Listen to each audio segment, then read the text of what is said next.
para qué no hemos sido capacitados, y eso no tiene que producir en nosotros frustración. Hay un muchacho en internet, yo lo veo de vez en cuando, yo no sé si es de Colombia, no estoy muy seguro, pero es un fuera de serie. Es como yo veía en Venezuela cuando era niño, lo que llamábamos el hombre orquesta. Es un tipo que toca todo, ¿sí? Él está tocando la guitarra, al mismo tiempo está cantando, pero tiene en un ladito unas armónicas, luego con el pie izquierdo le da el bombo, con el pie derecho le da no sé qué, y es el hombre orquesta. Es algo realmente increíble. Pero la cruda realidad es que no queremos, en el cuerpo de Cristo no existe el hombre orquesta. No debería de existir el hombre orquesta, sino que tenemos que repartir el juego, la carga, la responsabilidad, de tal manera que cada uno de nosotros sepa a lo que Dios le ha llamado. Y si no llegas en un área, seguro que el Señor a tu lado ha puesto a alguien que te va a ayudar para hacer un complemento en tu vida. No estamos en la vida para competir con nadie, amén, hermanos. Estamos para complementarnos. Mira, no es el tema del mensaje, pero sí quiero dejar esto bien claro. Mire, José de joven había recibido unos sueños proféticos, ¿verdad? A través de los cuales el Señor le hablaba y le indicaba lo que iba a hacer con su vida en un momento puntual de la vida. Pasaron años y aquellos sueños no se cumplían, parece que todo iba al revés, parece que todo salía mal. Sin embargo, él entendió que todo tiene su tiempo en la vida. Él era joven cuando recibió aquellos sueños, no estaba preparado ni espiritual ni físicamente para soportar aquellas presiones y aquellas cargas. El Señor tenía que prepararlo. Yo siempre digo que primeramente tenemos que ser preparados y tratados por el Señor para posteriormente servir al Señor de la forma que Él quiere y donde quiera. La Biblia nos enseña que los sueños eran verídicos, los sueños eran de Dios, pero ya digo, pasaban los años y todo seguía igual o peor. Hasta que algunos tuvieron unos sueños, luego el mismo faraón tuvo otro sueño, y entonces se dan cuenta cómo el Señor utilizó incluso a inconversos, incluso al mismísimo faraón de Egipto, para que los sueños de José se pudieran cumplir. Tenemos que orar para que Dios ponga en nuestro camino a la persona que nos va a complementar para poder cumplir con los objetivos que el Señor tiene para nuestras vidas. Llámese Faraón, llámese Ciro, llámese David, llámese Daniel, llámese como se llame. Que el Señor ponga en nuestro camino a las personas que vienen a sumar, a las personas que vienen a complementar la obra que el Señor ya ha comenzado a hacer. Y que aparte de nosotros, todo aquel que venga a restar. Amén, hermanos. Todo aquel que venga a hacernos perder el tiempo. Queremos gente comprometida, gente que tenga claras las ideas y gente que diga, Señor, heme aquí, envíame a mí, donde sea y como sea. ¿Cuántos dicen amén? Así que estaremos orando porque no solamente Pastor Joselo y su esposa entran ahora en una nueva etapa, ¿verdad? Sino que en cierto sentido el ministerio también entra en una nueva etapa. Porque lo que suceda allí nos va a afectar para bien o para mal a todos, ¿verdad? La bendición de unos es la bendición de otros, ¿verdad? También Alberto y Damaris, como dije el otro día, también ellos van a entrar en una nueva etapa. Pero en cierto sentido, toda la obra, todo el ministerio de Vida Nueva también va a entrar en una nueva etapa. Porque ellos van a estar allí. Nosotros vamos a estar orando por ellos. Fíjense la cantidad de necesidades y de peticiones de oración que se nos están presentando desde los primeros días del año, ¿verdad? Pero lo que pase allí va a bendecir la obra a donde son enviados, pero también va a bendecir la obra en este lugar. Y hay gente que van a orar, hay gente que van a apoyar económicamente, hay gente que va a estar allí en primera línea. Es decir, hermanos, el cuerpo tiene que funcionar cada uno en su sitio, sabiendo a lo que ha sido llamado y a lo que no ha sido llamado. Y si cada uno cumple con su función, la bendición de Dios está asegurada. ¿Cuántos dicen amén? Gloria a Dios. Vamos a orar un momentito. Cierra tus ojos y vamos a pedir que en esta tarde, esta palabra, este estudio que vamos a compartir, pues sirva para traer más fortaleza, no solamente conocimiento, sino más fortaleza espiritual a nuestras vidas y que aún podamos tener las ideas más claras que cuando hoy comenzamos esta reunión. Padre Celestial, gracias por tu palabra. Qué bendición, qué regalo tan maravilloso tener tu palabra en nuestras manos, Señor. Bendito sea tu nombre, porque tú nos has dado mucho más de lo que nos podíamos imaginar en cualquier momento de la vida. Háblanos a través de tu palabra, que disfrutemos de tu palabra y que a través de ella tú edifiques y ministres a nuestras vidas. En el nombre de Jesús te lo pedimos todo. Amén y amén. Quiero que pongamos un momentito en la pantalla los famosos 10 mandamientos. No sé si ustedes se lo saben de memoria, pero en el Catecismo Católico nos enseñaron los mandamientos, pero no exactamente como dice la Biblia. Estaban ahí un poco tergiversados. Habían quitado de allí, habían puesto de allá para que cuadraran, ¿no? Pero vamos a leer, según Éxodo capítulo 20, los 10 mandamientos, que son, por cierto, muy interesantes, y son los siguientes. Y dice así la palabra de Dios, repito, Éxodo 20, versículo 1. Habló Dios todas estas palabras diciendo: Yo soy el Señor tu Dios, que te saqué de la tierra de Egipto, de la casa de servidumbre. No tendrás dioses ajenos delante de mí. No te harás imagen ni ninguna semejanza de lo que está arriba en el cielo, ni abajo en la tierra, ni en las aguas debajo de la tierra. No te inclinarás a ellas ni las honrarás, porque yo soy el Señor tu Dios, fuerte, celoso, que visito la maldad de los padres sobre los hijos hasta la tercera y cuarta generación de los que me aborrecen. Y hago misericordia a millares y a los que me aman y guardan mis mandamientos. No tomarás el nombre del Señor tu Dios en vano, porque no dará por inocente el Señor al que tomare su nombre en vano. Acuérdate del día de reposo para santificarlo. 6 días trabajarás y harás toda tu obra. Mas el séptimo día es reposo para el Señor tu Dios. No hagas en él obra alguna. Tú, ni tu hijo, ni tu hija, ni tu siervo, ni tu criada, ni tu bestia, ni tu extranjero que está dentro de tus puertas. Porque en 6 días hizo el Señor los cielos y la tierra, el mar y todas las cosas que en ellos hay, y reposó el séptimo día. Por tanto, el Señor bendijo el séptimo día y lo santificó. Versículo 12. Honra a tu padre y a tu madre, para que tus días se alarguen en la tierra que el Señor tu Dios te da. No matarás, no cometerás adulterio, no hurtarás, no hablarás contra tu prójimo falso testimonio. No codiciarás la casa de tu prójimo, no codiciarás la mujer de tu prójimo, ni su siervo, ni su criada, ni su buey, ni su asno, ni cosa alguna de tu prójimo. ¿Están todos? Ahí está. Ok, perfecto. Estos son los famosos 10 mandamientos. Y algunos piensan que cuando Moisés subió a lo alto del monte Sinaí, esto fue lo único que el Señor le dio como mandamientos. Pues no es realmente así. Tengo que aclarar que no hay ni un solo versículo en el Antiguo Testamento, mucho menos en la ley de Moisés, que son los primeros 5 libros de la Biblia, que diga exactamente el número de mandamientos que hay. Se suele decir generalmente que son en total 613. Pero algunos dicen, pero hay mandamientos que están repetidos o explicados en otra parte. ¿Se cuenta entonces como otro mandamiento o como parte del mismo? Sea como sea, lo importante no es tanto el número, aunque repito, se suele generalmente enfatizar mucho y hay muchos elementos, frutas y otras cosas que le recuerdan a los hijos de Israel los 613 mandamientos de la Biblia. Ahora, esos mandamientos que están en los primeros 5 libros de la Biblia, por cierto, ¿cómo llamamos nosotros los creyentes a los primeros 5 libros de la Biblia? El Pentateuco, ¿verdad? En hebreo se llama Humash, que viene del número Hamesh, que es el número 5. También se conoce como la ley o como la Torá, la instrucción que Dios le dio al pueblo de Israel en las faldas del monte Sinaí para primeramente proteger y guiar al pueblo. El pueblo había salido de un país politeísta, habían salido de la esclavitud. Aunque muchas veces decimos, no, el pueblo de Israel estuvo 400 años como esclavo en Egipto. No es cierto. Estuvieron 400 años, pero no siempre fueron esclavos.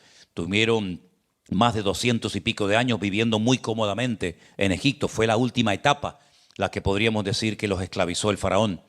Pero sea como sea, ellos habían adoptado unas costumbres, un estilo de vida diferente al que Dios tenía para ellos. Entonces, en esos 613 mandamientos, Dios lo que quiere es proteger al pueblo, cambiar la mentalidad de ellos para que cuando entren a la tierra prometida o a la tierra de Canaán, que por cierto no estaba vacía, sino habitada por 7 naciones, y muchas de ellas las conocen, los jebuseos, los fereceos, etcétera, etcétera. Ellos estaban llenos de costumbres paganas, llenos de idolatría, llenos de imágenes. Entonces, a través de los 613 mandamientos, ellos tenían que saber que su estilo de vida no podía ser el estilo de vida de los habitantes de Canaán. Es más, el Señor les advirtió en muchas ocasiones que no se conviertan ustedes a ellos, no los imiten a ellos en nada. Al contrario, que ellos se conviertan a vosotros y que ellos sigan vuestras creencias y vuestras costumbres y no ustedes a las de ellos. En segundo lugar, el pueblo de Israel tenía que entender qué es lo que Dios consideraba pecado. Y a través de la ley, el apóstol Pablo dice que viene el conocimiento del pecado. ¿Cómo sé yo lo que a Dios le agrada y lo que a Dios no le agrada? ¿Cómo sé yo, como creyente, incluso en la actualidad, que esto está mal y esto está bien? ¿En qué me baso? Es cierto que hay personas que nos sorprenden, que nunca leyeron los 10 mandamientos, ni los 613, ni fueron nunca a ninguna congregación, pero sin embargo ellos sabían lo que estaba bien y lo que estaba mal. Y les pongo un ejemplo. José se negó a acostarse, a mantener relaciones sexuales con la esposa del amo, del hombre que lo había comprado, de Potifar. Porque él dice, ¿cómo voy yo a pecar contra mi Dios? Él nunca había leído ningún mandamiento que prohibiera mantener relaciones sexuales con la esposa de un hombre casado. Pero ¿cómo lo sabía él que eso no le agradaba a Dios? Bueno, la comunión que tenía evidentemente José con el Señor era tan elevada que sin necesidad de conocer la ley de Moisés, él sabía cómo era el corazón de su Dios y sabía perfectamente que eso no se podía hacer. Y así podríamos hablar de ejemplos en la vida de Abraham y en la vida de Jacob, ¿verdad? Abraham dice la Biblia que le dio los diezmos. Cuando vino de una batalla donde habían sido derrotados unos ejércitos, unos reyes tremendamente poderosos que lo fue a buscar hasta el norte de Israel, la Biblia dice que al volver a Jerusalén, a la ciudad de Salem, como se llamaba en aquel momento, allí habitaba un rey, que aparte de rey de Salem, era sacerdote del Dios Altísimo. Y entonces dice que en el torrente de Cedrón se encuentran y Abraham dice que le da los diezmos a Melquisedec. ¿Y quién le dijo a Abraham que había que dar los diezmos al sacerdote de aquella época? No estaba escrito en ninguna parte. Por ejemplo, ¿cómo sabía Noé cuáles eran los animales limpios y los animales impuros? Porque el Señor le dijo, de los limpios tienes que tomar tanta cantidad y de los que no son limpios otra cantidad. ¿Dónde se fijó él? ¿Cuál era el texto? ¿Cuál era la base para él poder elegir animales limpios y animales que no eran limpios o aptos para la comida? Bueno, lo que está bien claro es que esta gente tenía una comunión con el Señor espectacular, pero para que no entraran en inventos y en yo siento y a mí me parece y inventarse cosas que no estaban escritas, el Señor no solamente le dio la ley al pueblo para protegerlos y guiarlos, sino para señalar el pecado y decirle, esto no se puede hacer, esto sí se puede hacer. Esto me agrada, esto me deshonra. Ahora, de los 613 mandamientos, que los tengo todos aquí, por si después quieren, hoy me he pegado toda la mañana haciendo esto, es un trabajo de chino, pero aquí están los 613 mandamientos. Sería buenísimo que en algún momento los leyeras para saber cuáles son esos 613. Aquí los he clasificado por nombre, por importancia, por libro, tantos mandamientos en Génesis, tantos mandamientos en Éxodo. Aquí están los 613. Después le podemos echar un vistazo si eso. Pues de esos 613 mandamientos, la gran clasificación que se hace, que no es la única, son mandamientos positivos y mandamientos negativos. En hebreo se conoce como ta'aseh y mandamientos lo ta'aseh. Es decir, hay de los 613 mandamientos, 248 mandamientos de cosas que hay que hacer y 365 mandamientos de cosas que no hay que hacer, ¿vale? Mandamientos para hacer cosas y mandamientos que te prohíben hacer otras cosas. No todos los mandamientos van en la misma línea. Hay mandamientos que van dirigidos, por ejemplo, a los agricultores, pero no a los ganaderos. Hay mandamientos, los vamos a ver en esta tarde algunos de ellos, que van dirigidos a un cierto tipo de personas que no afectaba al común del pueblo, como por ejemplo los sacerdotes. Y hay mandamientos que son para probar la obediencia del pueblo. No tienen ningún sentido. Uno dice, ¿a qué viene esto? No puedes comer carne con productos lácteos. No puedes comer leche tomarte un café con leche, un cortado después de haber comido carne. ¿Y por qué? Porque son mandamientos que se han escrito en la Biblia, como hay unos cuantos, para probar la obediencia del pueblo.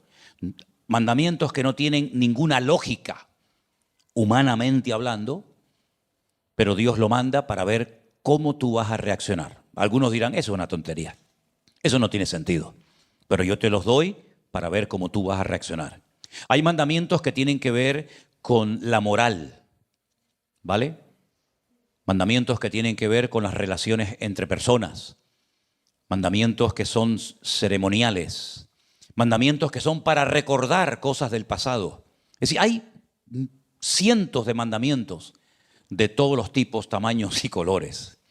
Hay mandamientos para los animales, qué hacer con los animales, Levítico capítulo 11. Hay mandamientos para los soldados cuando iban a la guerra, qué hacer cuando sitiemos una ciudad, la atacamos, hablamos antes, qué estrategia utilizamos, Deuteronomio capítulo 20. Hay unas leyes muy interesantes que tienen que ver con los esclavos, que no las tenía ningún pueblo más que el pueblo de Israel, Levítico 21, después leeremos algunos versículos. Hay mandamientos que tienen que ver con la tierra. Des en cuenta que los mandamientos se tienen que cumplir en la tierra de Israel. Fuera de la tierra de Israel hay muchos mandamientos que no se podían cumplir. Y entonces hay mandamientos que tienen que ver con el lugar, con la tierra. Por ejemplo, la Shemitá era la ley, que algunos todavía la cumplen hoy en día, que es el descanso de la tierra cada 7 años, con el año de jubileo. Todo esto está en Levítico 23, Levítico 25. Había ciertas y determinadas enfermedades que obligaban a la persona que las contraía a ser excluido, a ser expulsado del campamento para no contagiar al resto. La lepra es la más conocida, pero había muchas enfermedades que el sumo sacerdote con los sacerdotes tenían que examinar y decir, no pasa nada, se puede quedar a vivir entre nosotros o inmediatamente tienes que ser echado del campamento porque esto es un peligro, porque puede terminar contagiando a todo el mundo. Había una ley, bueno, eso está en Levítico 13, había una ley en Levítico 12 que tiene que ver, es una ley para las mujeres que acababan de dar a luz. Cuando una mujer daba a luz a un niño o a una niña, tenía que cumplir toda una ceremonia, todas unas leyes de purificación para poder volver otra vez a tener relaciones con su marido, para volver otra vez a llevar una vida normal. ¿Y qué tenían que hacer las mujeres? Bueno, una de las cosas que salvó al pueblo de Israel durante siglos fue la limpieza de las manos, la limpieza del cuerpo. La mayoría de los pueblos en aquella época no le daban mucha importancia a la higiene, ¿verdad? Por ejemplo, ustedes pueden ver en la Edad Media, en Francia, en Inglaterra, en España, los reyes tenían que ordenar que la capa que llegaba hasta los tobillos la cortaran hasta las rodillas para que le diera vergüenza a la gente de ver la cantidad de suciedad que llevaban encima, porque la gente no iba al baño, la gente no se lavaba los dientes. ¿De dónde creen ustedes que viene el famoso ramito de flores de las novias? La novia apestaba tanto que para disimular un poco el mal olor que llevaba encima, le daban el ramito de flores y así por lo menos disimulaba un poco. ¿De dónde vienen todos esos perfumes que los franceses inventaron?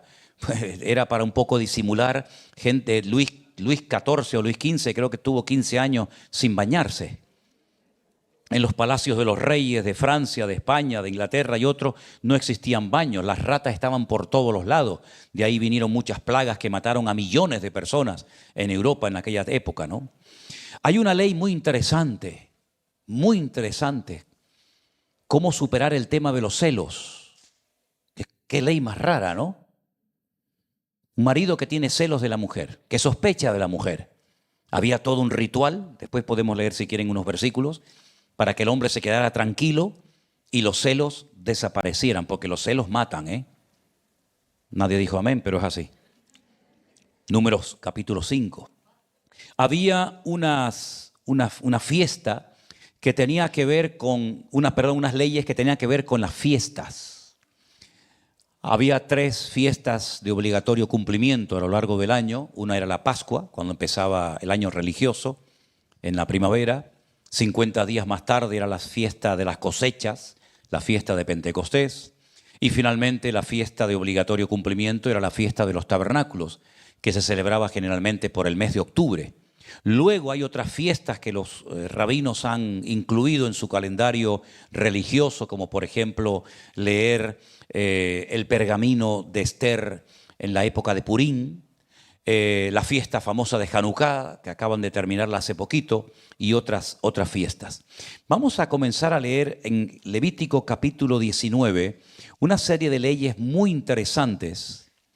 Y mientras van buscando este capítulo, permítame decirles que el famoso rabino Saulo de Tarso dijo que nadie puede cumplir la ley de Dios. Ni podían en el pasado, ni pueden en el presente. Y la pregunta es, ¿por qué? Primero, porque la ley de Dios es perfecta y nadie es perfecto. Así de claro. La ley apuntaba a la necesidad de un redentor, alguien que pudiera cumplir con toda la ley, porque no hay ningún ser humano que pueda cumplir con todos los requisitos de la ley, porque la ley refleja el carácter, la santidad de Dios. Y por lo tanto, ¿quién puede vivir como Dios, siendo humano, finito y limitado? Absolutamente nadie.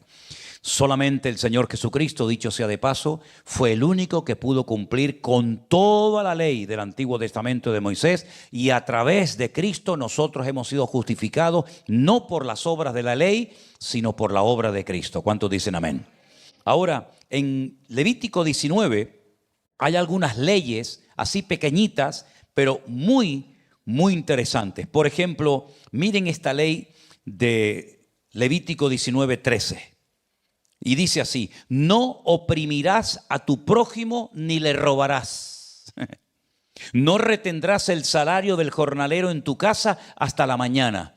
Seguro que algunos de ustedes, cuando tiene que llegar el momento de cobrar su paga, su sueldo, a veces te dice el jefe, la semana que viene arreglamos. ¿Te ha pasado alguna vez? O mira, este mes no te voy a poder pagar todo de una vez, te voy a pagar en 2 o 3 veces. ¿Le ha pasado a alguien así? Sí. No vamos a volver las cámaras a ustedes para que no les vean los que están levantando la mano, ¿no? Pero una ley decía, ¿no? Si le tienes que pagar a tu empleado el dinero y lo tienes, no lo hagas esperar. No le digas mañana. Hazlo hoy. No lo oprimas, no seas un abusador. Hay otra ley que decía, por ejemplo, muy interesante en el verso 14, no maldecirás al sordo. Qué cosa tan curiosa, ¿no? No maldecirás al sordo ni al ciego le pondrás tropiezo. Qué cosa tan interesante, ¿verdad? Versículo 16, no andarás chismeando entre tu pueblo. ¿Te gusta esa? Esa está buena, ¿eh? Esa está buena, ¿eh? No andarás chismeando. Aquí no hay chismosas, ¿no? Ni chismoso, ¿no? Ya, no te lo crees ni tú. No te lo crees ni tú. Como dijo aquel, hermana, el don de lengua no sé si lo tiene, ¿eh? Pero tiene una lengua que parece un don, ¿eh? El 17 me gusta mucho. No aborrecerás a tu hermano en tu corazón. Razonarás con tu prójimo para que no participéis de su pecado. Qué ley tan interesante. Hay una ley muy interesante que dice en el 23, cuando entréis en la tierra y plantéis toda clase de árboles, frutales, consideraréis como incircunciso lo primero de su fruto 3 años, o será incircunciso su fruto y no se comerá. Si plantamos un árbol y durante 3 años no lo podemos comer, y al 4.º año todo su fruto será consagrado en alabanzas a Dios. ¿Tú te crees que esto tiene alguna explicación lógica? Es simplemente para probar. Si yo planto 1000 manzanos o 1000 perales o lo que sea, los 3 primeros años no puedes comer nada. Y el 4.º tampoco. El 4.º coges toda la fruta y la llevas al templo y se la consagras al Señor. Increíble, ¿verdad?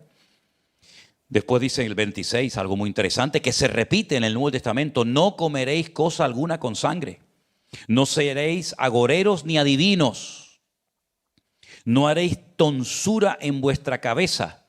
Hay gente que le gusta hacerse cosas raras en la cabeza, ¿no? Ni dañaréis la punta de vuestra barba. No haréis rasguños en vuestro cuerpo por un muerto, ni imprimiréis en vosotros señal alguna. Bueno, ya los que se la hicieron es tarde, ¿no? Pero para los que se han convertido, saben que una vez en la península hubo un campamento de jóvenes y uno de los talleres era tatuajes cristianos. Te ponías versículos: yo soy de mi amado es mío, cuánto te amo, Señor, bendice alma mía al Señor. Y los jóvenes salían con el pescadito y tal, tatuado. Aquí dice que no se puede hacer ningún tipo de marca, de rasguños, ni de cosas imprimidas en la piel. No contaminarás a tu hija haciéndola fornicar, para que no se prostituya la tierra. Tremendo. El 32 me gusta, ¿eh? El 32, bueno, déjame el 31. No os volváis a los encantadores, ni a los adivinos, ni los consultéis. El 32 me gusta y me gustaría que lo pusieran en práctica los jóvenes cuando me saluden, por favor. Delante de las canas te levantarás. Es decir, que cuando saludes a una... Tú primeramente, con Anderson no van a tener problemas. Aunque tenga 90 años, no se preocupen, lo pueden saludar toda la vida sentados. Y el hermano va por el mismo camino. Pero yo sí, hombre, yo todavía tengo algo. Entonces, cuando me vean, cuando veas a algún hermano, tú miras así, tiene canas, uy, lo tengo que saludar de pie. No, lo digo en serio, ¿eh? Cuando usted salude a un hermano o a una hermana que tenga canas, se tiene que saludar de pie, porque es una forma de respeto. Yo me acuerdo en mi época, en la escuela, cuando el maestro entraba a la clase, los alumnos nos poníamos de pie. Yo no sé si ustedes eso lo vieron. Se ponía uno de pie y hasta que el maestro nos dijera siéntense, no se podía sentar nadie. Tremendo. Así que lo voy a volver a repetir porque me gusta mucho. ¿Oíste, Natán? Delante de las canas te levantarás y honrarás el rostro. No, del anciano lo dejamos. El rostro. Dejamos el anciano. Esto era para otro. Este era para otro. Este era para Armando. Como a un natural de vosotros tendréis al extranjero que mora entre vosotros, y lo amarás como a ti mismo, porque extranjero fuisteis en la tierra de Egipto. Yo, el Señor tu Dios. No hagáis injusticia en juicio, en medida de tierra, en peso ni en medidas. Balanzas justas y pesas justas, medidas justas tendréis. Sí, un montón de leyes en este capítulo 19 que son todas extraordinarias para enseñarle al pueblo de Dios a ser diferente. Claro, esto eran leyes para el pueblo de Dios, pero fuera del pueblo de Dios, fuera del marco de ellos, no había nadie que cumpliera con esto. La injusticia, el robo, el insultar, el engañar, el mentir, era lo más normal en aquella época. Sin embargo, el pueblo de Dios tenía que ser y tiene que ser diferente hoy en día. ¿Cuántos dicen amén? Vamos a leer lo que dice la Biblia en Levítico 25:8, referente a la tierra, que este versículo es muy interesante. Tiene que ver con algo que se llama el año de jubileo. Levítico 25:8. Contarás 7 semanas de años, 7 veces 7 años. De modo que los días de las 7 semanas de años vendrán a hacerte 49 años. Y en el 50 venía el jubileo. Y ahí pueden ver ustedes todo lo que tenía que hacerse en la época del año de jubileo. Las deudas tenían que ser perdonadas. De ahí viene el famoso Padre Nuestro y perdona nuestras deudas. Así como nosotros también perdonamos a nuestros deudores. Ustedes imagínense que el Fondo Monetario Internacional y que las naciones ricas cada 50 años le perdonaran a las naciones que han pedido préstamos todas las deudas. ¿Qué significa esto? Que los ricos no serían cada vez más ricos, los pobres cada vez más pobres, y cada 50 años todo el mundo empieza de cero. Empezamos de cero. Las deudas tenían que ser perdonadas, las tierras tenían que ser devueltas a sus dueños originales, los esclavos tenían que ser puestos en libertad, etcétera, etcétera. Una ley realmente maravillosa. Y dice que si la pusieran en práctica, Dios bendeciría la tierra con paz y con prosperidad. También en Éxodo capítulo 23, el verso 10, leemos algo muy interesante acerca de esta ley, que estuvimos un año en Israel y vimos que algunos agricultores la ponen en práctica todavía. Se llama la ley de la Shemitah. Ahí dice, 6 años sembrarás tu tierra y recogerás su cosecha, más el 7º año la dejarás libre para que coman los pobres de tu pueblo, y de lo que quedare comerán las bestias del campo. Así harás con tu viña y con tu olivar. Qué interesante que cada 7 años los agricultores no podían sembrar nada. Entonces la pregunta es, ¿y de qué vivimos? Porque si no siembro el 7º año no tengo cosecha. El Señor les dijo, si ustedes cumplen con esta ley del descanso, del reposo de la tierra, la cosecha del 6º año será tan tremenda, tan abundante, que podrán vivir el sexto, el 7º y hasta parte del 8º. Pero ¿saben qué? Cuando el pueblo de Israel entra a la tierra prometida con Josué, no cumplieron con esta ley. Con otras sí, pero con esta no. Estuvieron 490 años viviendo en la tierra prometida. Y si no cumplieron cada 70 años el reposo de la tierra, ¿cuánto le debían al Señor? Pues hermanos queridos, 70 por 7, ¿cuánto es? 490. Esos son los 70 años de cautiverio que tuvieron que estar fuera de la tierra, descansando la tierra en Babilonia, hasta que pudieran volver a su país. Es decir, hay cosas que uno no quiere cumplir, que aparentemente no pasa nada.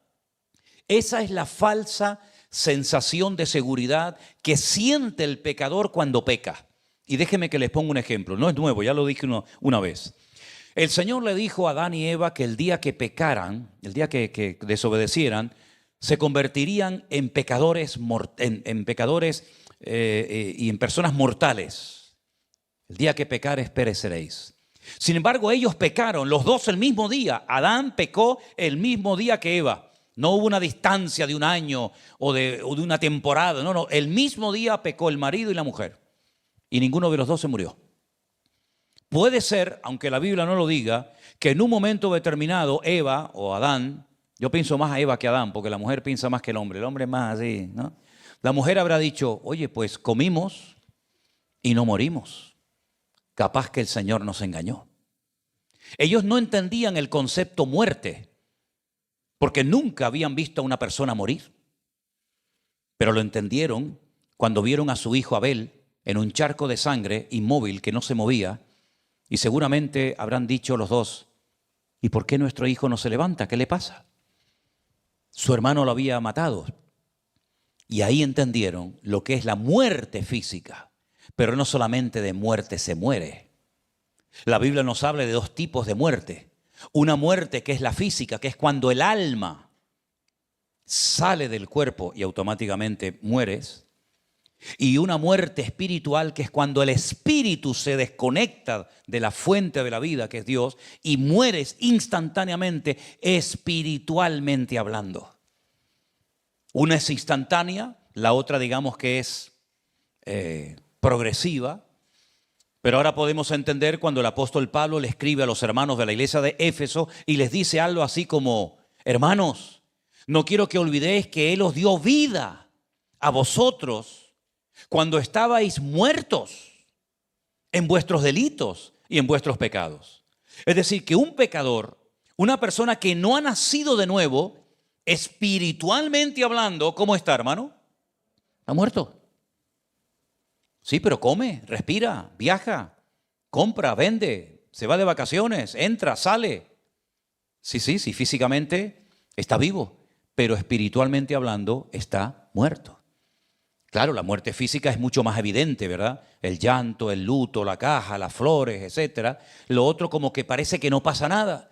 Entonces la gente peca y parece que no ocurre nada. Así le pasó a los agricultores durante 490 años. No hemos descansado la tierra, no hemos practicado la ley del reposo de la tierra. ¿Y qué ha pasado? Nada. Seguimos con vida, seguimos teniendo nuestra vida, nuestros hijos, nuestros animales, hasta que Dios dijo basta. Y se los lleva al cautiverio porque le debían a Dios 70 largos años de obediencia.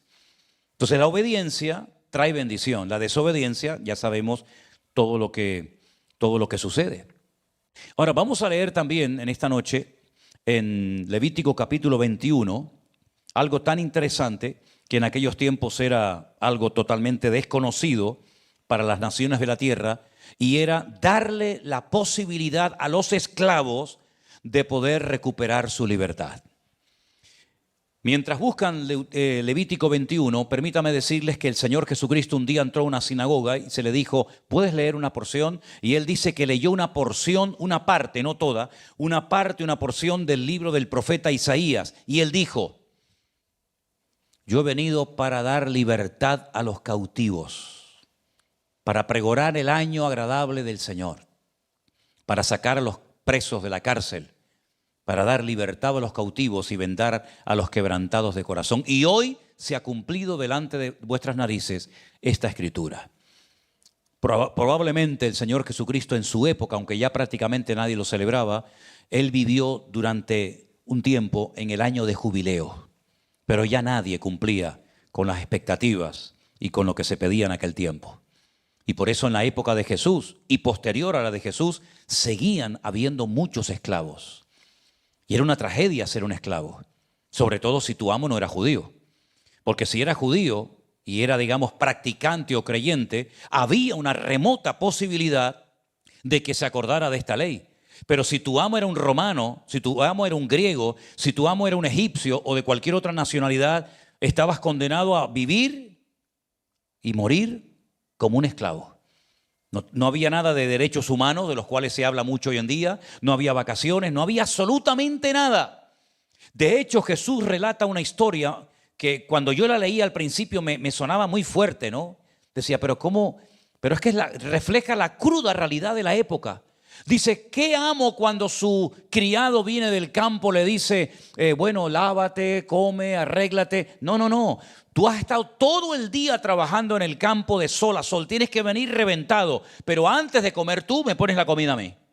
Me pones la comida, me atiendes, me lavas los pies. Y cuando yo ya esté tranquilo, es cuando tú vas a comer. Y suena como cruel, ¿no les parece? Suena como, sí, pues, Señor, ¿dónde está ahí la misericordia? Es que no había misericordia en la época de Jesús.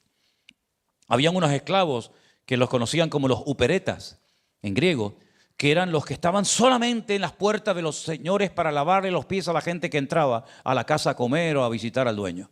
Esto es qué trabajo más humillante, ¿no? Todo el día lavando pies, todo el día lavando los pies a la gente, ¿no? Pero dice en Levítico 21, estas son las leyes que pondrás. Si comprares un siervo hebreo, 6 años servirá, mas el 7º saldrá libre de balde. Bueno, me imagino que cuando uno era esclavo y tu amo era un judío, un hebreo, pues estabas deseando que llegara el 7º año para que te diera la libertad. Pero había matices, había algunas cosas a tener en cuenta. Si entró solo, solo saldrá. Si tenía mujer, saldrá él y su mujer con él. Si su amo le hubiera dado mujer y ella le diere hijos o hijas, la mujer y sus hijos serán de su amo y él saldrá solo. Es duro, ¿eh? Si el siervo dijere, yo amo a mi señor y a mi mujer y a mis hijos, no saldré libre. Entonces su amo lo llevará ante los jueces, le hará estar junto a la puerta o al poste y su amo le horadará la oreja con lesna y será su siervo para siempre. Este es otro tipo de esclavos. Este es el doulos. Este es el esclavo de amor. Este es el que se diferenciaba del resto, que pudiendo ser libre, renunció a su libertad en el 7º año. ¿Y cómo demuestra que es un esclavo de amor? Con un zarcillo en la oreja. Por eso cuando yo veo a la gente por ahí con un zarcillo en la oreja, digo, mira, ahí va un esclavo. No sé si de amor o de qué, pero era la forma de demostrar que amaba tanto a su amo que renuncio a mi libertad y me quedo el resto de mi vida, no hasta el próximo año de jubileo o dentro. No, ya no hay posibilidad de rescate. A partir de ahora quedas para siempre en la casa de tu amo. Cuando alguno vendiere su hija por sierva, no saldrá ella como suelen salir los siervos. Si no agradare a su señor, por lo cual no la tomó por esposa, se le permitirá que se rescate y no la podrá vender a pueblo extraño cuando la desechare. Es decir, había tantas leyes. Claro, ¿quiénes eran los que se sabían de memoria estas leyes? Porque saberse todo esto, hermano, saberse los 613 mandamientos de memoria, Vamos, yo nunca me he propuesto, pero esto da un trabajo increíble. Es que aquí hay cómo tienes que comer, cómo tienes que vestirte, cómo tienes que levantarte, cómo tienes que acostarte, qué tienes que hacer por la mañana, qué tienes que hacer por la noche. Pero aparte de todo esto, 613 mandamientos, están cientos, por no decir miles de mandamientos que los rabinos fueron añadiendo a lo largo de la historia para presionar aún más a la gente. Incluso el Señor Jesucristo, cuando le habla a los escribas y fariseos en el famoso capítulo 23 de Mateo, le dice: vosotros por vuestra tradición invalidáis la ley de Dios. Incluso hacen un prosélito, ganan a una persona y después lo convierten en 2 veces más hijo del infierno y del diablo de lo que era antes. En otras palabras, vivir bajo la ley era una presión, hermanos. Era una presión terrible. Ahora viene lo bueno. Le preguntaron una vez al Señor: Señor, y de los 613 mandamientos, mira que hay, mira que hay mandamientos, ¿cuál es el más importante? Si tuvieras que quedarte con uno, ¿con cuál te quedarías? ¿Con el de reposo de la tierra? ¿Con las mujeres que se tienen que purificar cuando van a luz? Dime, de todos los 613, para ti, ¿cuál es el más grande y más importante? Y él dijo algo que se conoce como el Shema. Amarás al Señor tu Dios con toda tu alma, con todas tus fuerzas, con todo tu corazón y con todas tus fuerzas. En hebreo dice: con todo tu corazón, corazón. Es decir, que no haya rincones en tu vida reservados para ti. El corazón es el reposo de las emociones, son los recuerdos, ¿verdad? Es lo que habla a veces la Biblia del corazón, no tanto del músculo, ¿no? Y entonces dice: amarás al Señor tu Dios con todo tu corazón, corazón. Bienaventurados los de limpio corazón. Los que no tienen áreas ocultas donde nadie entra, que nadie sabe, donde no dicen, bueno, esto es para mí, sino que han abierto totalmente su vida y la han entregado al Señor, a su servicio. Y entonces el Señor dice: si una persona ama a Dios con toda su fuerza, con todo su corazón y con toda su alma, y a su prójimo como a sí mismo, ha cumplido con los 613. Claro, la pregunta es, le preguntaron una vez a un rabino: ¿y cómo demuestro yo, en qué momento de mi vida puedo yo demostrar que amo a mi prójimo como a mí mismo? Me gustó la respuesta, no sé si estarán de acuerdo con ella, pero me gustó la respuesta de este rabino cuando le preguntaron, repito, ¿dónde, en qué momento de la vida una persona puede amar a su prójimo como a sí mismo? ¿Y saben lo que respondió? Como nadie me dice nada, no lo voy a decir. ¿Quieren o no quieren saberlo? Ah, bueno, como lo veo ahí tan callado. Dice: cuando el hombre se casa. Cuando el hombre se casa, o la mujer se casa con un hombre, es el terreno idóneo para amar a ese hombre o para amar a esa mujer como te amas a ti mismo. Y me gustó mucho la respuesta, porque también leí hace unos días, y esto te viene bien a ti, que un hombre no puede ser feliz en la vida y completo hasta que se casa. Yo lo leí el otro día. Por eso los casados somos los más felices del mundo, ¿sí o no? Oye, la predicación hoy está siendo cuesta arriba, Pero bueno, yo sigo adelante, no se preocupe. No se preocupe. Prediqué durante meses a sillas vacías, así que no se preocupe, no se preocupe. Pero saben, queridos hermanos, amar a Dios por encima de todas las cosas es el cumplimiento de la ley, y al prójimo como a nosotros mismos. Eso es lo más importante. Fíjense qué importante es que de los 613 mandamientos yo no encuentro ninguna parte. Si alguien lo encontró, me lo dice, por favor. Estos mandamientos, o concretamente del reposo de la tierra, o de los esclavos, o de lo que sea, esto se lo tienes que enseñar a tu hijo cuando salgas, cuando entres, cuando te levantes, cuando te acuestes, cuando entres por un lado. Sin embargo, la Biblia dice que hay una obligación por parte de los padres de enseñarle a nuestros hijos cuando entres, cuando salgas, cuando te levantes, cuando te acuestes, cuando vayas a cualquier lado. Hay que enseñarle a los hijos: amarás al Señor tu Dios con toda tu alma, con toda tu mente y con todas tus fuerzas, y al prójimo como a ti mismo. Algunos no tenían claro lo que era el prójimo, De hecho, hasta el día de hoy, cuando le preguntas a muchos rabinos, a muchos judíos ortodoxos, ¿y quién es mi prójimo? Te dicen mi hermano judío. El que no es judío no es su prójimo. La famosa parábola, la historia del buen samaritano, fue un golpe duro a los religiosos de la época, cuando el único que se detuvo, dejando a un lado sus obligaciones religiosas para atender a aquel pobrecito que había quedado herido y maltratado, era un samaritano. Y la Biblia dice que lo montó en su cabalgadura, luego él fue caminando, lo monta en su cabalgadura, lo lleva al mesón, le dice al del mesón, cuídamele, no dice cuídalo, sino cuídamele como si fuera yo mismo, y cuando venga te pago si ha gastado de más. Entonces, toda la ley, si alguien quiere vivir conforme a la ley, no puede. Porque en este momento hay cientos, y no exagero, cientos de mandamientos de la ley que no se pueden cumplir. ¿Por qué? Porque giraban en torno a la vida del templo de Jerusalén. Los sacrificios, los rituales, los animales, etcétera, etcétera. Por lo tanto, es ridículo, es absurdo que un creyente renuncie a la gracia, renuncie a la libertad gloriosa que tenemos en Cristo para querer vivir conforme a una ley que ningún judío pudo jamás cumplir. Lo dijo el apóstol Pedro. Lo dijeron los apóstoles en el primer concilio de Jerusalén, cuando había algunos judíos que querían obligar a los que se convertían procedentes del paganismo que tenían que vivir según la ley de Moisés, porque si no, no podían ser salvos. Y allí los apóstoles dijeron, ¿cómo vamos a ponerle una carga a los recién convertidos? ¿Cómo les vamos a obligar? ¿Cómo vamos a presionar a esta gente recién convertida al evangelio? Para que vivan una vida que nosotros ni nuestros padres pudimos vivir. Porque déjame que te diga algo, si tú cumplías de los 613, 612 y quebrantabas uno solo, te consideraban como que hubieras dejado de cumplir toda la ley. La ley es perfecta, nosotros somos imperfectos. La ley daba unas exigencias al ser humano, que el ser humano honesto tenía que reconocer que no podía cumplirla.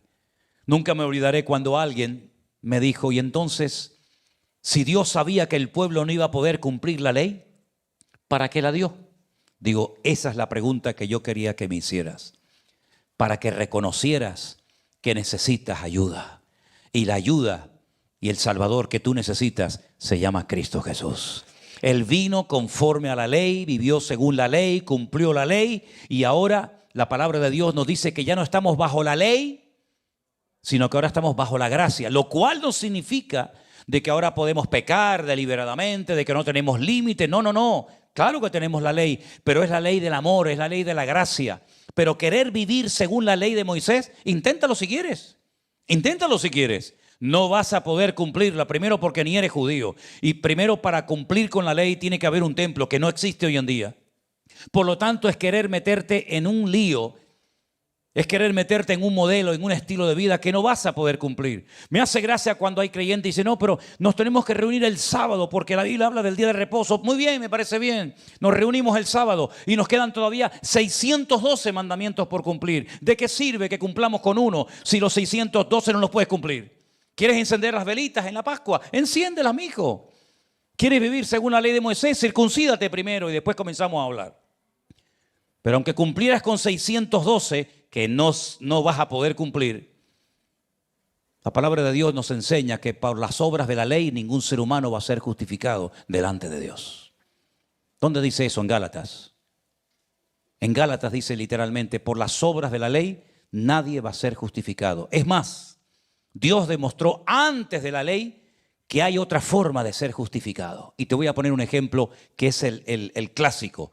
El correcto, para que entiendas cómo una persona sin cumplir con la ley puede ser justificado delante de Dios. La Biblia nos enseña que Abraham se llamaba primeramente, fue justificado por la fe, no por las obras de la ley. Moisés nació siglos después de Abraham. Abraham en su vida leyó el Antiguo Testamento. Abraham jamás leyó Génesis, ni Éxodo, ni Levítico, ni Número, ni Deuteronomio, ningún salmo, ningún proverbio, ningún evangelio, nada. Pero sin embargo dice la Biblia que fue justificado por la fe.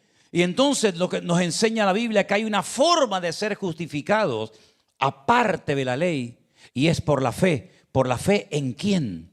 Por la fe en Cristo Jesús, el Cordero de Dios que quita el pecado del mundo. La Biblia nos enseña que Abraham es el padre de la fe y fue justificado delante de Dios por las obras, no por las obras de la ley, sino por la fe. Y nosotros somos por la fe hijos de Abraham. Y la palabra del Señor nos enseña que Abraham llegó incluso a entender el ministerio del Señor Jesucristo. El mismo Señor Jesucristo, cuando estaba un día siendo confrontado por los líderes religiosos de la época, le dijeron: pero tus discípulos no hacen esto y no hacen lo otro y no se lavan y esto y no sé qué. Y había un lío ahí tremendo, y entonces ellos dicen: es que nosotros somos hijos de Abraham. Y Jesús les dice: ¿ustedes son hijos de Abraham? Si ustedes realmente fueran hijos de Abraham, ustedes tendrían que creer en mí, porque Abraham vio mis días. Y le dijeron: ¿cómo que Abraham vio tus días? Si tú no tienes ni 40 años. Y Abraham vivió hace siglos. Dices que yo soy antes de Abraham. Y ya los volvió locos. Yo soy antes de Abraham. Ustedes no son hijos de Abraham. Ustedes son hijos de vuestro padre, el diablo. ¿Sabe lo que es hablarle a un judío en estos términos, hermano? ¿Sabe lo que decirle a un judío en la cara? Tú no eres hijo de Abraham, sino del diablo. No te puedes ni imaginar la reacción que puede tener en ese momento una persona que oiga estas palabras. Así era lo que le dijo el Señor Jesucristo. Claro que Abraham vio al Señor Jesucristo y habló con él. Y si no, aquella visita de aquellos 3 que fueron a su casa. Y Abraham salió corriendo y se postra y le dice: Adoní, Adoní. ¿A quién se le llama Adonai? ¿A quién se le llama Adoní, mi Señor? No se le llama en hebreo a una persona Adonai ni Adoní. En español tenemos Señor con mayúscula y Señor con minúscula. Cuando nos referimos al Señor Dios Todopoderoso, nosotros en nuestro idioma ponemos la palabra Señor en mayúscula. Pero en hebreo no existen ni mayúsculas ni minúsculas. Entonces, ¿cómo se diferencia cuando le digo Señor o le digo Señor? Por la palabra. Hay un término para explicar si le quiero decir a un Señor, Señor, o le quiero llamar a mi Señor, Señor. Y es la palabra Adonai. La palabra Adonai es la palabra que se emplea única y exclusivamente para dirigirse al Señor Dios Todopoderoso. Y si quieres que ese Señor sea tu Señor, le llamas Adoní y le metes la I al final, Adoní. Y eso fue lo que dijo Abraham cuando vio a aquellos 3 que se postró ante ellos y le dijo: Adoní. Y se postra ante ellos y 2 se van y el otro se queda. Y ahí vas a darte cuenta cómo el Señor le reveló a Abraham lo que iba a pasar en el futuro, lo que iba a pasar con Sodoma y Gomorra, etcétera, etcétera, etcétera. Es interesante notar que en el libro de Hebreos, no en el Antiguo Testamento, sino que en el libro de Hebreos dice que Abraham salió sin saber a dónde iba. Ustedes, cuando esta tarde se arreglaron para venir aquí, sabían a dónde venían, ¿sí o no? Se arreglaron, buscaron un aparcamiento, dieron vueltas hasta que llegaron a este lugar. Pero Abraham salió de su casa y si alguien le preguntaba: ¿a dónde vas?, él dice: no sé. ¿Cómo que no sabes? Dios, mi Señor, me ha llamado y me ha dicho que salga, que deje atrás todo: tierra, familia, amigos, parentela, herencia, y a una tierra que Él me va a regalar, a un país entero que Él me va a regalar, pero todavía no sé dónde está. Me lo dirá por el camino. Salió sin saber a dónde iba. Pero en el libro de Hebreos, el autor, quien quiera que haya sido, dijo algo increíble. Abraham salió porque salió buscando la ciudad cuyo arquitecto y fundador es Dios. Eso lo dice la Biblia. Abraham salió buscando una ciudad cuyo arquitecto y fundador es Dios. Y yo pregunto esta tarde: ¿y qué ciudad es esa cuyo arquitecto y fundador es Dios? Si ustedes algún día van a Jerusalén, y algunos han ido conmigo en alguna ocasión, cuando les llevo al Museo del Templo, les digo: fíjense bien, nada más entrar a la derecha, un cuadro enorme que hay, enorme, donde se ve en un altar a una persona que es Isaac amarrado para ser sacrificado, Abraham con el cuchillo en alto, pero está mirando al cielo y se ve una ciudad de oro. Una ciudad de oro. Eso no lo dice el Antiguo Testamento, sino el Nuevo Testamento. Y ellos dicen que estaba buscando el templo de Jerusalén. Pero el templo de Jerusalén Abraham nunca lo conoció ni le hacía falta absolutamente para nada. Abraham lo que buscaba era la ciudad cuyo arquitecto y fundador es Dios. Y esa ciudad es revelada por primera vez en Apocalipsis capítulo 21 y capítulo 22, donde se nos dan los materiales, las medidas, las personas que van a vivir en ella y las características de esa ciudad. Y curiosamente recibe el nombre de la Nueva Jerusalén, cuyas calles son de oro, las puertas son de perla, etcétera, etcétera. Esa era la ciudad que estaba buscando Abraham. Luego, ¿ya existía antes de que Cristo viniera al mundo? Es que Cristo nació físicamente en Belén de Judea hace 2000 años, pero si el Señor Jesucristo no es eterno, entonces a nosotros no nos puede salvar, porque era un ser humano como cualquiera de nosotros. ¿Cómo podemos nosotros tener la seguridad, la garantía de que el Señor Jesucristo que adoramos, al que hemos cantado esta tarde, al que estamos tratando de seguir y de servir, es Dios y no era un profeta más, como dicen en algunas religiones o en algunos círculos religiosos? ¿Hay alguna garantía, algún texto, pero no de estos que dice, bueno, pero no está muy claro, no se ve muy claro? ¿Hay algún texto que claramente podemos decir, ese es el versículo que demuestra que mi Señor Jesucristo es el Dios todopoderoso, el Dios de Abraham, de Isaac y de Jacob y el Dios de Israel? ¿Creen que ese versículo existe? Claro que existe, hermano. Si usted no lo conoce, no es problema mío. Yo se lo voy a enseñar para que usted sepa lo que estamos hablando esta noche. Venga conmigo al libro de Ezequiel. ¿Lo tienen ahí, la Biblia? ¿La han traído por lo menos? ¿Han traído la Biblia o no? Bueno, algunos. En el libro de Ezequiel hay un texto impresionante, pero antes de decirle dónde voy a estar leyendo concretamente en el libro de Ezequiel,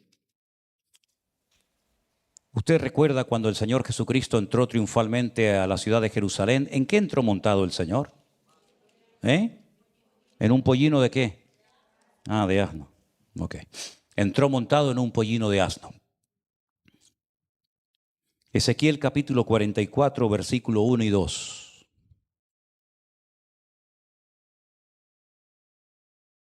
Si pudieras buscar arriba en internet la puerta dorada de Jerusalén y pusieras esa imagen cuando lea el versículo, te lo agradecería. Puerta dorada de Jerusalén. Dice Ezequiel 44, verso 1 y 2. Me hizo volver hacia la puerta exterior del santuario. Dios está hablando con el profeta Ezequiel cuando está en el cautiverio en Babilonia. Le muestra en una visión esto. Me hizo volver a la puerta exterior del santuario, la cual mira hacia el oriente. ¿El oriente cuál es? Es el este. Oriente y occidente. Y esa puerta estaba cerrada. Pero un momento.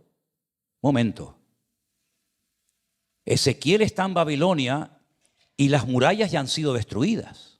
Jerusalén ya no existe. El templo ha sido saqueado. Ya no hay murallas, ya no hay puertas, ya no hay nada.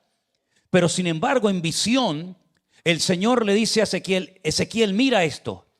Y le muestra la puerta exterior del santuario, la que mira hacia el oriente y dice, estaba cerrada. Esa es la puerta del oriente. Déjala, no la quites, déjala ahí.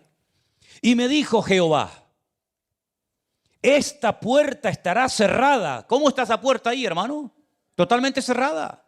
Esa es la puerta del oriente. Mire, si yo estuviera ahora mismo en el Monte de los Olivos y miro al frente, esa es la puerta que yo veo. Porque yo estoy en el Monte de los Olivos que está al este. Allí estaría Damasco. Por allí estaría Jope, el mar. Y ahí es la puerta del oriente. Y esta puerta estará cerrada, no se abrirá, ni entrará por ella hombre, porque Jehová, el Dios de Israel, entró por ella. Por lo tanto, estará cerrada. ¿Quién entró por esa puerta? Dice aquí, Jehová, el Dios de Israel. Que Dios entró por esa puerta. Que el Dios de Israel entró por esa puerta. ¿Pero cuándo entró? El día el Señor Jesucristo, que entró triunfalmente montado en un pollino de asno, entró por esa puerta. Y siglos más tarde, un musulmán, un sultán musulmán, la mandó a tapiar. Ven que hay como unos arcos. Por ahí entraba y salía la gente. De todas las puertas que tiene la ciudad de Jerusalén, todas están abiertas, todas puedes entrar, salir. La puerta de Damasco, la puerta nueva, la puerta de Herodes, la puerta de los leones, la puerta de Jafo, la puerta del muladar o de la basura, todas están abiertas, puedes entrar y salir, incluso algunas con coche. Pero esta es la única puerta que rodea las murallas de Jerusalén que está cerrada, se llama la puerta dorada, la puerta de la misericordia, la puerta del este, tiene muchos nombres. Esta puerta estará cerrada, dice la Biblia, porque Jehová, el Dios de Israel, entró por ella, por lo tanto estará cerrada. Claro, algún judío, piensan ustedes, para que se cumpliera la profecía, salió corriendo de noche y le puso 4 bloques y cerró la puerta y así se cumplió la palabra. No, la tapió un musulmán. Y delante de la puerta, no sé si se ve bien, ven un montón de lápidas. Puso un cementerio para que nunca más el Mesías de Israel pueda entrar, ni los sacerdotes puedan pasar por esa puerta, porque no pueden entrar por cementerios, porque la ley de los sacerdotes, que no la hemos leído esta noche, le impedía a los sacerdotes tener contacto con muertos. Y por eso pusieron un cementerio musulmán. El otro día lo recorrimos de punta a punta, ¿verdad? Y estuvimos ahí pegados en la puerta. Dentro de unos días volveremos a estar ahí otra vez. Y ahí le pueden demostrar a ustedes a cualquiera que dice, pero el que entró montado en un pollino de asno era el hijo de José y María, ¿no? Sí. Pero aquí dice que por esa puerta entró Jehová, el Dios de Israel, y por lo tanto esa puerta estará cerrada. ¿Quieren ver si la palabra de Dios es verdad o no? Si se cumple o no. Ahí lo tienen, una puerta cerrada. ¿Qué sentido tiene abrir una puerta para siglos más tarde cerrarla? Es el cumplimiento de una profecía que dice que el Señor entraría por ella. Entonces el Señor entró, la gente le dio la bienvenida y se cumplieron las Escrituras. Y entonces cuando Él cumple las Escrituras, la ley, dice Pablo, ha sido nuestro pedagogo. La palabra pedagogo del griego al castellano, en Gálatas, se ha traducido como la palabra ayo. ¿Quién era un ayo en aquella época? ¿Quién era un pedagogo en aquella época? Era un esclavo culto, un esclavo que sabía matemáticas, un esclavo que sabía leer, que sabía escribir, un esclavo que sabía geografía. Y entonces lo que hacía el amo le decía, mira, tú eres mi esclavo y mi hijo es pequeño, no sabe leer, no sabe escribir, no sabe sumar, no sabe nada. Yo quiero que tú, hasta que mi hijo crezca y herede mi fortuna y se haga el dueño de todo, yo quiero que tú seas su pedagogo. Yo quiero que tú seas su ayo. En otras palabras, quiero que tú le transmitas toda la información y cuando él la tenga y sea grande, muchas gracias, no te necesito para nada. Y Pablo hace esta comparación y Pablo dice, así como en aquella época estaba la costumbre de utilizar a un esclavo culto, un pedagogo, un ayo, para transmitirle la información a este chiquitín que no sabe nada, hasta que crezca y ya tenga el conocimiento adquirido, así Dios ha utilizado un ayo, un instrumento, para darnos información. ¿Qué es lo que Dios quiere? ¿Qué es lo que Dios no quiere? ¿Qué hay que hacer? ¿Qué no hay que hacer? Y ese instrumento, ese ayo o pedagogo se llamó la ley de Moisés, la Torá de Moisés. Y entonces durante siglos y siglos el pueblo de Israel adquiría el conocimiento. No se puede matar, no se puede fornicar, hay que dejar reposar la tierra, tenemos que lavarnos las manos antes de comer, no podemos tener contacto con muertos, hay que echar al leproso para que no se nos contagie a los niños con su enfermedad. Y así como ellos adquirieron toda esa sabiduría y todo ese conocimiento, cuando viene el Mesías, que es el heredero del Padre, somos coherederos con Cristo. Gracias, ley, por haberme enseñado, gracias, Torá de Moisés, por haberme instruido, pero ya no te necesito. Porque ahora lo tengo a Él y teniéndolo a Él estoy completo en Dios. Y ya mi vida no necesita, no se hace, no se toca, no mires para allá, no mires para acá, camina, lávate las manos. Ya no necesito porque ahora el Espíritu de Él que mora dentro de mí me da testimonio de que soy un hijo de Dios. Y entonces no es que esté sin ley, no es que sea un salvaje. Yo puedo hacer lo que me da la gana. No, es que el Espíritu que mora en ti te pone el deseo de Cristo y comienzas a darte cuenta que ya no miras las cosas como antes las mirabas. Ya no tienes los impulsos carnales que antes tenía. ¿Por qué? Porque ahora no es que no se puede mirar, no se puede tocar, no te hagas esto. No, no, ya no necesito tanta letra, déjeme ya de letra. Ahora lo que tengo es una comunión, una relación con Él. Y así como Abraham sabía lo que era pecado y lo que no era pecado, y así como José sabía lo que estaba bien y lo que estaba mal, ahora nos vuelve a pasar a nosotros que tenemos la presencia del Señor en nuestros corazones. Y cuando estamos viendo algo, yo digo, esto no lo puedo ver. Porque todo me es lícito, pero no todo me conviene. Porque ahora no es que Él está allí y yo estoy aquí y no me ve. ¿Dónde está? No es que me oculté porque tenía miedo, no. Ahora sé que Él está dentro de mí, conmigo y en mí. Y por eso yo puedo saber en todo momento que esto no le agrada a mi Dios. O sí le agrada al Señor. Porque los verdaderos hijos de Dios no son los que son guiados por papeles, por tinta y por leyes escritas en piedra, sino escritas en corazones de carne. Porque dice el Señor, en los postreros días haré un nuevo pacto, pero no como lo hice con los hijos de Israel, que lo quebrantaron y que lo escribí en piedra, sino que ahora escribiré mis leyes en vuestros corazones, lavados, comprados y redimidos por la sangre de Jesucristo. Entonces no es que estemos sin ley, no. Tenemos una ley aún más estricta que el Antiguo Testamento. Porque en el Antiguo Testamento tú podías mirar a una mujer y codiciarla y no era pecado. Era simplemente no te acuestes con ella, no forniques, no adulteres, pero yo la puedo mirar y imaginarme 20.000 cosas. En el Nuevo Testamento no. En el Nuevo Testamento dice, si miras y codicias en tu corazón, ya pecaste, amigo. ¿Te das cuenta cómo va mucho más allá? ¿Te das cuenta cómo el Señor no nos ha dejado sin ley como una especie de caballo desbocado, sino que ahora pone en nosotros sus deseos, sus palabras, sus pensamientos y nos comienza a cambiar de adentro hacia afuera? Antes era un cambio de afuera hacia adentro. No tengo que hacer esto, no me puedo tatuar, no puedo robar, no puedo mentir, no puedo no sé qué, y todo era de afuera. Ahora el Señor dice, vamos a hacerlo al revés. Ahora vamos a meternos nosotros dentro de ustedes y desde adentro voy a comenzar a cambiarte. Y entonces tú te vas a dar cuenta que un día te levantas y dices, a mí esto ya no me llena. Y era lo que te dominó toda la vida. Y ahora tú dices, esto me da asco. Y ya no me llena. Y ya no me satisface. ¿Por qué? Porque ahora tienes un anhelo diferente. Porque ahora tienes a Cristo en tu corazón. Y ahora lo sientes. Esta gente no sentía a Dios.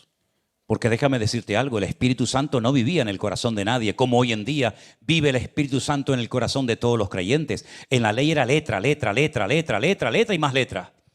En el Nuevo Testamento es comunión, es relación, es amistad, es amor, es el fruto del Espíritu, ¿verdad? Es otro nivel. Ahora, ¿alguien quiere vivir en la ley? Por mí no hay problema, a mí me da igual lo que tú hagas con tu vida. A estas alturas de mi vida, a mí me da igual si quieres vivir en la ley o si quieres vivir... Me da igual lo que usted haga, pero yo les digo, la mejor vida que hay es la libertad gloriosa de estar en Cristo Jesús, Señor nuestro. Donde yo no tengo que ir a un templo a presentar un sacrificio de un animal para que ese pobrecito animal muera en mi lugar. No. Yo no tengo ya que ir a nadie a pedirle perdón a través de un sacerdote, a través de una cabra, a través de una oveja, sino ahora dice, venid a mí, directamente los que estáis trabajados y cargados, que yo personalmente me encargaré de darte paz y descanso y alivio para tu alma. Entonces te das cuenta, la ley tuvo un momento, tuvo un lugar, era un ayo, era un instrumento. Pero cuando llegó Cristo, hermano, es como si yo te digo, mira, la ley fue un billete de 50 euros. Pero cuando vino Cristo, vino el de 500 euros. ¿Tú cuál quieres? ¿Tú cuál quieres? Entonces, ¿quieres vivir bajo la religiosidad? El cumplimiento o la falta de cumplimiento de la ley traía condenación. Ya fallé otra vez. ¿Por qué no iba la pobrecita mujer con flujo de sangre al templo? ¿Por qué tenía que estar allí en un camino la pobrecita esperando que pasara alguien? Porque estaba inmunda. Según la ley, una mujer con flujo de sangre en su periodo menstrual o recién dado a luz o con cualquier otro tipo de enfermedad, ni siquiera podía entrar a la presencia de Dios porque automáticamente se la cargaban. Sin embargo, el Señor Jesucristo tocaba a los leprosos. Fíjate tú, tocaba a los leprosos. Resucitaba a los muertos. Se dejaba tocar por una mujer en público con flujo de sangre y él no era contaminado. Al contrario, salía poder y virtud de él. Esa es la relación personal que tenemos que tener con el Señor todos los días de nuestra vida. Ahora, cuando vino que encendió las velitas del Shabbat, que vamos a practicar la Hanukkah y vamos ahora a... Ok, hermano, usted si quiere estar jugando al boliche, quiere estar jugando a las metras, pues juega lo que usted quiera, pero ya nosotros hemos entendido que yo no necesito encender ninguna vela y yo no necesito matar ningún animal, ni necesito, ay, es que no puedo comer esto, porque no, pues no lo coma, mijo. No lo coma, no lo quiere comer, no lo coma. Pero no esté criticando a los demás porque también la ley dice que no se podía criticar y juzgar al hermano. Y hay gente que por cumplir 4 mandamientos o 4 palabras en hebreo que no saben más que eso, juzgan a los demás creyendo que son superiores a los demás. Y dice la Biblia que ninguno tenga esa sensación de sentirse superior a los demás, sino que tenemos que tener la sensación y el sentir que hubo también en Cristo Jesús. Amén, hermanos. Bueno, vamos a orar en esta tarde. Si después se quieren aprender los 613 mandamientos de memoria y los quieren poner en práctica, aquí se los dejo, ¿sí? Aquí se los dejo para que vayan practicando. Hasta el 31 de diciembre tenemos tiempo. Aquí los tienen, ¿vale? Nos ponemos de pie, queridos hermanos.